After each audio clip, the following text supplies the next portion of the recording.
Marilah kita jujur mengakui bahwa birokrasi di kita sangat terkenal. Sangat terkenal. Ribetnya, sangat terkenal. Lambatnya. Bahkan ada pembicaraan oleh rakyat kita bahwa birokrasi pemerintah kita sering mempersulit, bukan mempermudah keperluan rakyat. Bahkan ada yang mengatakan kalau bisa dibikin sulit, kenapa dibikin mudah? Ini saya minta menteri-menteri sekarang, mari kita lebih berani, mari kita lebih tidak ragu-ragu untuk memberi pelayanan yang terbaik kepada rakyat kita. Jangan ragu-ragu kalau saudara tidak puas dengan pejabat-pejabat di bawah Anda, laporkan, segera kita ganti. Begitu banyak orang yang mau mengabdi. Tidak ada orang di sini yang kebal, yang tidak patuh, tidak bekerja keras untuk bangsa dan negara dan rakyat. Saudara, saya beri wewenang, copot segera, suruh tinggal di rumah aja. Assalamualaikum warahmatullahi wabarakatuh. Sahabat BN, sekarang Presiden Prabowo telah mulai main keras. Dia menegaskan kepada para menteri jangan ragu-ragu mencopot pejabat yang ada di bawahnya jika kelihatan tidak maksimal memberikan pelayanan kepada rakyat. Ini memang perlu agaknya hal ini dipertegas oleh Presiden, mengingat memang selama ini yang menjadi hantu bagi rakyat adalah birokrasi ini. Birokrasi itulah yang kadang-kadang membuat rakyat merasa tersiksa apabila berurusan dengan pemerintah. Kalau di era Orde Baru ada istilah, kalau bisa dipersulit, kenapa dipermudah? Kalau bisa diperlama, kenapa dipercepat? Dan itu tentu harusnya di era reformasi sekarang ini sudah tidak ada lagi. Dan Presiden Prabowo kelihatannya sangat menyadari benar bahwa birokrasi kita di Indonesia ini selama ini terkesan sangat-sangat ribet. Dan itu dinyatakan terus terang oleh Presiden Prabowo dalam rapat kabinet pertamanya kemarin. Sahabat BN, kita tentu berharap agar pemerintah kita ini betul-betul menjadi pelayan bagi rakyat. Sebab mereka itu digaji oleh rakyat. Bayangkan, sekarang ini ada yang namanya utusan khusus. Ada yang namanya staf khusus.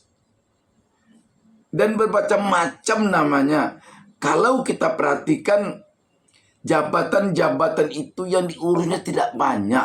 Contoh, utusan khusus ada yang hanya mengurus kerukunan umat beragama. Ya, mudah-mudahan situasi bangsa ini terbaik-baik saja sehingga tidak ada gangguan soal toleransi dan moderasi. Caranya seperti apa, Gus? Apakah salah satunya mungkin kita nanti akan membuat semacam rumah moderasi kan. Jadi untuk kita akan belanja masak terlebih dahulu. Setelah itu baru kemudian nanti kita cari solusinya. Kira-kira gitu ya. Padahal kerukunan umat beragama itu telah diurus oleh Kementerian Agama. Di Kementerian Agama ada pula berbagai macam organisasinya ke bawah. Belum lagi ormasnya juga ada. Di Kementerian Dalam Negeri juga ada yang mengurus kerukunan umat beragama. Contoh di Direktorat Sospol. Dan di kementerian lain tentu juga ada. Itu contoh kecil. Belum lagi dalam persoalan-persoalan lain.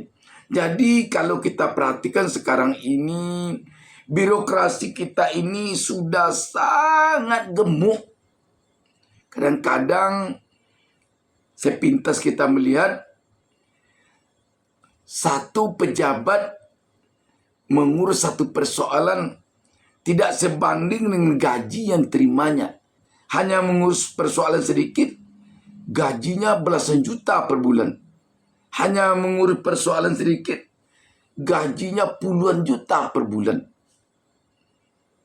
Coba kita lihat utusan khusus presiden itu dapat rumah dinas. Kita bukan tidak ingin rakyat menggaji mereka itu dengan gaji yang besar. Tetapi tentu berimbang hendaknya dengan pelayanan yang mereka berikan kepada rakyat. Contoh dalam pengurusan izin saja.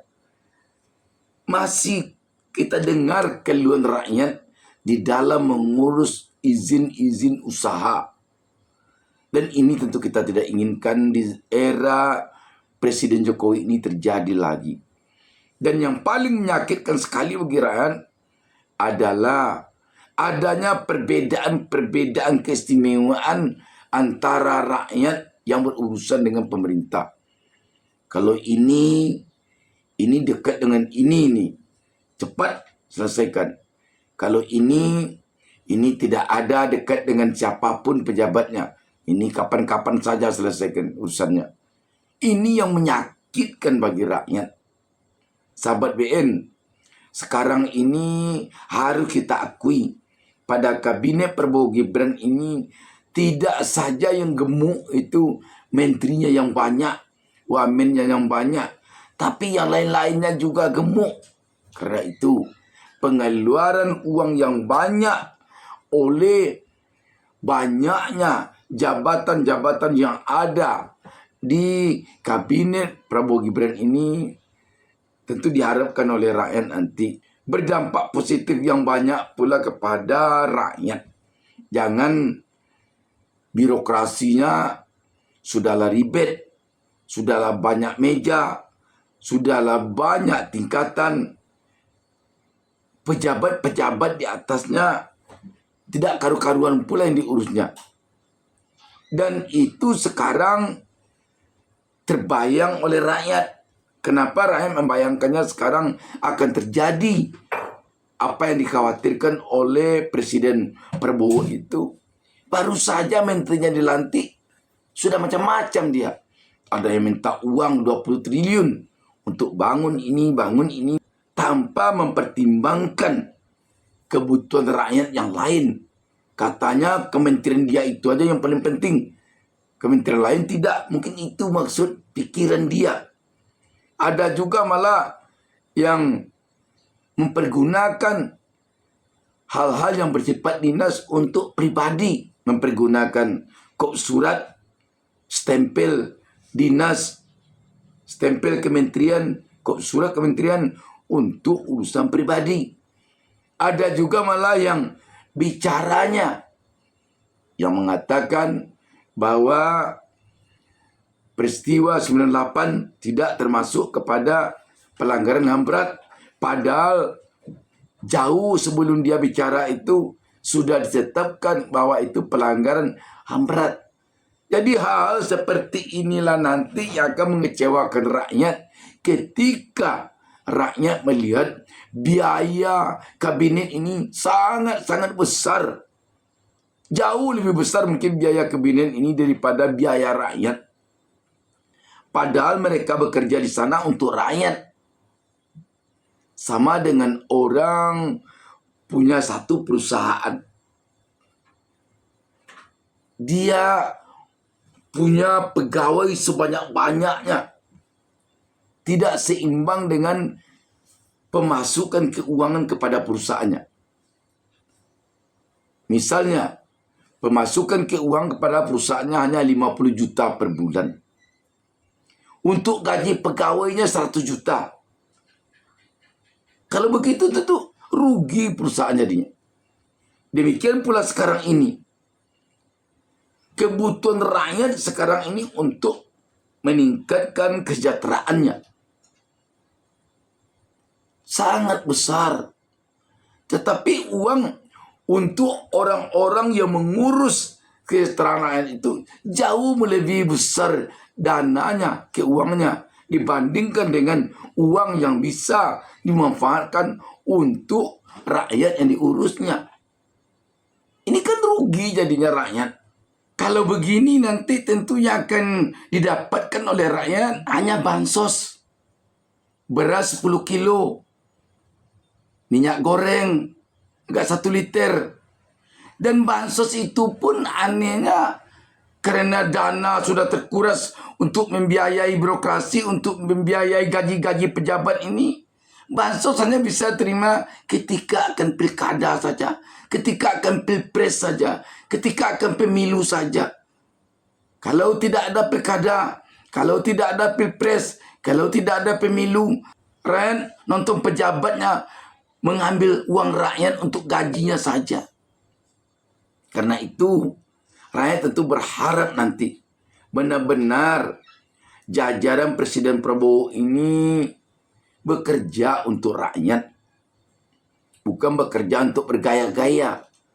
Sebab sekarang ini perlu agaknya rakyat mengatakan bahwa orang-orang yang duduk di kabinet Prabowo ini banyak yang lucu kelihatannya.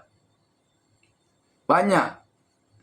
Karena itu tentu rakyat berharap kepada Presiden Prabowo khususnya agar bisa memperlihatkan kepada rakyat bahwa keputusannya membuat kabinet seperti ini untuk rakyat, bukan untuk menyenangkan hati orang yang telah menyukseskannya menjadi presiden tempoh hari di saat pilpres.